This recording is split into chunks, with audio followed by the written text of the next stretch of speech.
Hello everyone, welcome back to Amy's Bookshelf.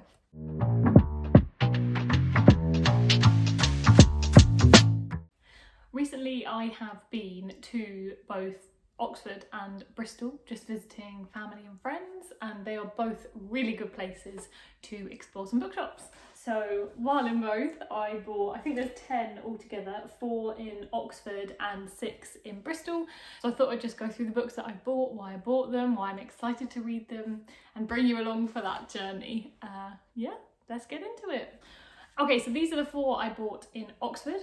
If my memory serves, I bought 1 in Waterstones and the other 3 in a independent bookshop which I'd not been to before, called Gulp Fiction, and it's this really tiny place inside like an indoor market, and it was really lovely. And they gave you a free, I think, hot drink with every book that you bought, and so yeah, it was just this really nice cute little place. It also had some secondhand books upstairs, so there was plenty to buy, and it had a really good choice of books, especially for such a small place, so I was really impressed. So I'll definitely go back there. So yeah, I'll go through these now.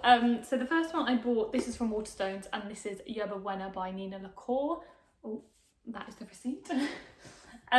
So if you don't know, if you haven't heard me talk about her, I love Nina LaCour. I've read 2 of her books. The first one, Everything Leads to You, and the second one is We Are Okay. We Are Okay is one of my favourite books of all time. I read it last year. I adored it. It is a masterpiece. I loved it. Yerba Buena was actually brought to my attention by my friend for my birthday, because she suggested that I buy it with some of the vouchers I had, because this is Nina LaCour's first adult novel, and stereotypically I prefer reading adult books to young adult, middle grade children's books. That's not to say I don't read widely across all of them, I do, but stereotypically I tend to enjoy adult ones more. So I was really excited that Nina LaCour had an adult book out. When it was my birthday, it was only out in hardback, but I saw it in Waterstones in paperback, so I had to buy it. So I'll read you the blurb. When Sarah Foster runs away from home at 16, she leaves behind not only the losses that have shattered her world, but the girl she once was, capable of trust and intimacy. Years later, in Los Angeles, she is a sought-after bartender, renowned as much for her brilliant cocktails as for the mystery that clings to her. Across the city, Emily DuBois is in a holding pattern. Her 7th year and 5th major as an undergraduate, she yearns for the beauty and community her Creole grandparents cultivated, but is unable to commit. On a whim, she takes a job arranging flowers at the popular local restaurant, Yerba Buena. When Sarah catches sight of Emily one morning at the restaurant, their connection is immediate, but the damage both women carry and the choices they have made will pull them apart again and again. Sounds amazing. So Nina LaCour's other 2 books that I have read are also sapphic, and they have, both of them are like, they have romance, but it's not a romance book, and that's what this sounds like as well. Like, there's a connection between 2 people, but I don't think they focus on the romance element of it, like the falling in love element. It's about the complicated, messy other parts of the people's lives that get in the way, and I find that beautiful, and so I'm really excited for this, and reading that blurb has made me even more excited, so hopefully I'll be able to read this soon. Okay, now the 3 that I got from Gulp Books. So the first is Our Wives Under the Sea by Julia Armfield. This has just been all over social media. I've heard very good things about it. I was a bit hesitant because I heard that it might be sort of dipping into the horror genre, and I don't really do horror books, but 2 of my friends have read it and they said that it's basically just a bit of body horror, but nothing, like no jump scares or anything scary. So that convinced me that I do want to read it because I've heard such good things. So yeah, I will again read you the blurb. When Leah finally returns after a deep-sea mission that ended in catastrophe, her wife Miri knows that something is wrong. Whatever happened in that vessel stranded on the ocean floor, Leah has carried part of it with her onto dry land and into their home. As Miri searches for answers to her wife's altered state, she must face the possibility that the woman she loves is slipping from her grasp. So this is another sapphic one, actually. And I've just heard that it's a really interesting exploration of their relationship, of their marriage, and it's kind of split into 2 parts, like the part in the sea and the part on land, and that just sounds really fascinating, and similar to Yerba Buena, actually. I think it just sounds like a really interesting exploration of their relationship, of the human connection, of maybe a little bit of like love and the intimacy that 2 people feel in a relationship, in a marriage. So yeah, looking forward to this one. Next is Stone Blind by Natalie Haynes. This was an easy buy for me because I've read 2 other Natalie Haynes books, A Thousand Ships and Pandora's Jar, and I loved both of them. Both quite different actually. A Thousand Ships is like a retelling, like told in like a fictional story way. Pandora's Jar is more of like a non-fiction. I realise when I'm talking about Greek mythology that doesn't really make any sense, but it's more written like a series of essays rather than like a fictional retelling. And Stone Blind, I think, is like A Thousand Ships. It's a retelling of Medusa, I believe, or Medusa's story. So again, the blurb. Medusa is the sole mortal in a family of gods. Growing up with her Gorgon sisters, she begins to realise that she is the only one who experiences change, the only one who can be hurt. When Poseidon commits an unforgivable act against Medusa in the temple of Athene, the goddess takes her revenge where she can on his victim. Medusa is changed forever, writhing snakes for hair, and her gaze now turns any living creature to stone. She can look at nothing without destroying it. Desperate to protect her beloved sisters, Medusa condemns herself to a life of shadows until Perseus embarks upon a quest to fetch the head of a Gorgon. So in Pandora's Jar, which I read quite recently, there was a chapter about Medusa, and Pandora's Jar is a really interesting book. I spoke about it in my July wrap-up, so go check that out. But it basically looks at, I think, 10 women or groups of women from Greek mythology, and speaks about how their stories haven't really been told well over the years, mainly because they've been told from a man's point of view, and they're being written by male authors as well. So yeah, like I said, it touches on Medusa and touches on how she isn't just this monster. It's not a black and white story, and actually if you really look into what happened to her, she's definitely not the villain either. So definitely very excited for this. I love all Greek mythology, so it's not hard to convince me to read a Greek mythology book. And the final one from Gulp Fiction was Tomorrow and Tomorrow and Tomorrow by Gabrielle Zevin. If you saw a video I did a little while ago where I was just recommending loads of good books, I'll link it up here. One of the books I spoke about was Elsewhere by Gabrielle Zevin, which was a book I read when I was a teenager a long time ago. And I didn't really think much of it over the years, like as I've become a reader. Like, it's a book that kind of convinced me to like reading, but I haven't gone back to it. I do want to maybe reread it soon, but I haven't gone back to it. And then enter this, which became really popular, I think at the beginning of this year, and it's the same author, and so that really piqued my interest because, like I said, Elsewhere I must have read over 10 years ago, definitely over 10 years ago. So it's been a long time since I've dipped into Gabrielle Zevin's writing, so I'm definitely excited to get into it again.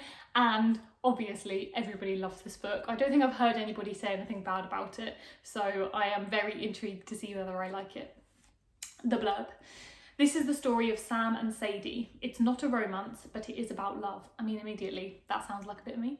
When Sam catches sight of Sadie at a crowded train station one winter morning, he is catapulted back to the brief time they spent playing together as children. Their unique spark is instantly reignited. What comes next is a story of friendship and rivalry, fame and creativity, betrayal and tragedy, perfect worlds and imperfect ones, and ultimately our need to connect, to be loved and to love. Oh, that sounds amazing. The only thing I really know about this is about video games.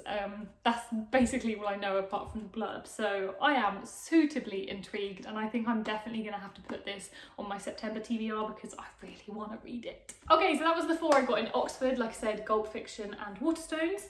And now onto the 6 that I got in Bristol. Okay, so the first 3 I got in an independent bookshop called Book House, which I think is relatively new to Bristol, and it's on like the harbour side, and it was really cool. It's not like huge, but not small either, medium sized, and I loved the way they shelved all of their books. It wasn't just like fiction and non-fiction. There was like a category that was literally labelled weird, which I thought was brilliant, and there was other ones that was like love stories, or, you know, just a bit more specific, so it really helped you explore the bookshop better than a normal one, and so yeah, I spent quite a long time in there browsing and came out with these 3. Okay, so first up is The Beautiful Mrs. Sideman, which I believe is translated from Polish. And this is historical fiction. I'd never heard of it before, but I'm always on the lookout for translated reads, so I picked it up and the blurb sounded intriguing. I'll read it to you now. In the Nazi-occupied Warsaw of 1943, Irma Seidemann, a young Jewish widow, possesses 2 attributes that can spell the difference between life and death: blue eyes and blonde hair. Paired with false papers, she passes as the wife of a Polish officer until one day an informer spots her on the street. At times a dark lament, at others a sly and sardonic thriller, The Beautiful Mrs. Sideman is the story of the 36 hours that follow Irma's arrest and the events that lead to her dramatic rescue. Like I said, always here for a translated read. I also do love a historical fiction, so I think this sounds suitably intriguing and hopefully I will enjoy it. Next is Isaac and the Egg by Bobby Palmer. This, I think I recognise the cover, but I couldn't tell you anything about it. And it is quite a cool cover, so again, I read the blurb and I was intrigued. Here it is. It is early. A young man stands on a bridge and lets out a heart-wrenching scream. From deep in the woods, something screams back. It sounds improbable, but this is how Isaac meets the egg. The two are unlikely companions, but their chance encounter will transform Isaac's life in ways he cannot yet imagine. Maybe he will finally understand why he went there that morning. Maybe he will find a way to tell the truth. Sometimes to get out of the woods, you have to get into them. I mean, doesn't that sound like you want to know more? You want to know what's happening, and I definitely want to be able to understand why this book was written. I've heard from some people when I posted on Instagram that it is a bit of a weird one, but that is okay. I will embrace the weird. I like a bit of weird, but hopefully I'll also enjoy the writing and enjoy the story as well as the weirdness. Okay, and final one from Bookhouse is Diary of a Void by Emi Yagi. This is another translation, I think, from Japanese. Hang on. Yes, Japanese. And I've seen this about quite a lot. And historically, I have read a lot of Japanese fiction that I've really enjoyed, so I am always willing to pick another one up. The blurb. For the sake of women everywhere, Mrs. Shibati is going to pull off the mother of all deceptions. Oh my god, that wasn't the blurb. Here's the actual blurb. Miss Shibata refuses to clear away the coffee at work one day because she's pregnant and can't bear the smell. The only thing is, Miss Shibata is not pregnant.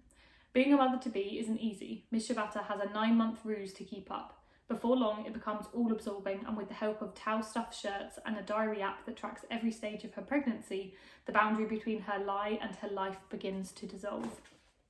So I've heard from a few people that have spoken about this. It's a bit of like an uncomfortable read because obviously the protagonist is pretending to be pregnant, which isn't a good thing, and doesn't start off, I think, in a good way for her and for her relationship with the reader. But I think it's also going to have this really interesting commentary on being a woman in the workplace. And so I'm looking forward to that part of it, and hopefully I will enjoy it for that. Okay, so my final 3 books are from Heron Bookshop, which is again in Bristol, and it is the tiniest little bookshop, which is in an indoor market that I have been to before, and the bookseller is really lovely and she will always give you recommendations, so I would highly recommend going there if you're going to Bristol. So, first up is Mr. Loverman by Bernardine Evaristo. Now, unless you've been living under a rock, you will have heard of Girl, Woman, Other by Bernardine Evaristo. I read it maybe 4 years ago and really loved it, so it's about time that I picked up another book by her. Barrington Jediah Walker, Barry to his friends, Trouble to his wife. 74 years old, Antiguan born and bred, flamboyant Hackney personality, Barry is known for his dapper taste and fondness for retro suits. He is a husband, a father and a grandfather, and for the past 60 years he has been in a secret relationship with his childhood friend and soulmate, Morris. Wife Carmel knows Barry has been cheating on her, but little does she know what is really going on. When their marriage goes into meltdown, Barrington has big choices to make.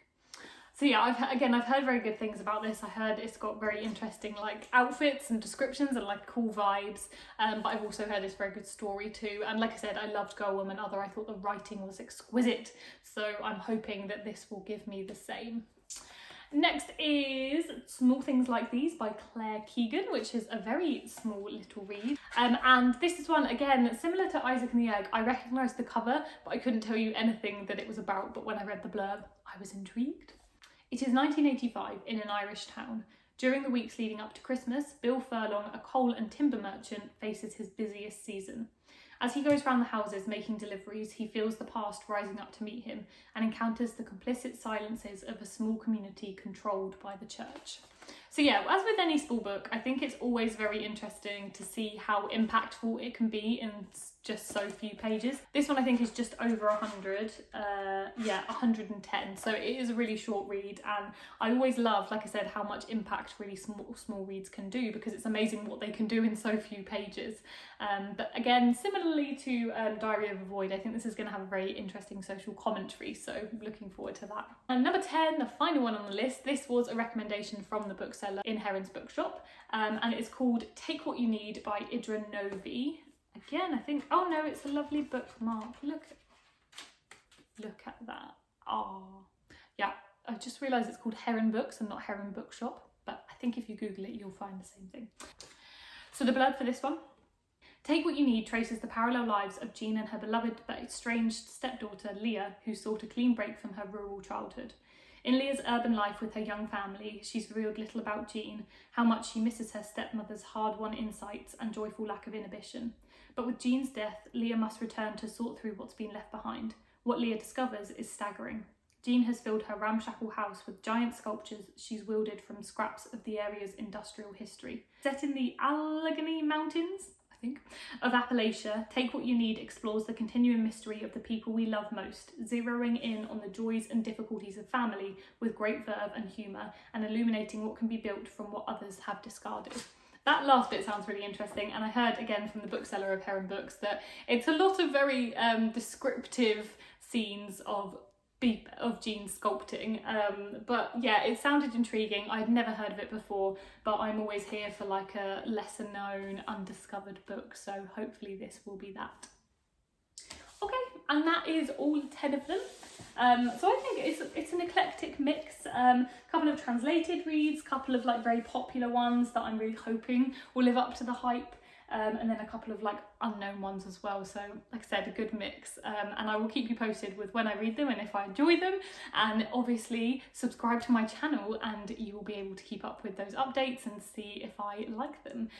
If you've enjoyed this video, please like it, and I will see you next time. Bye!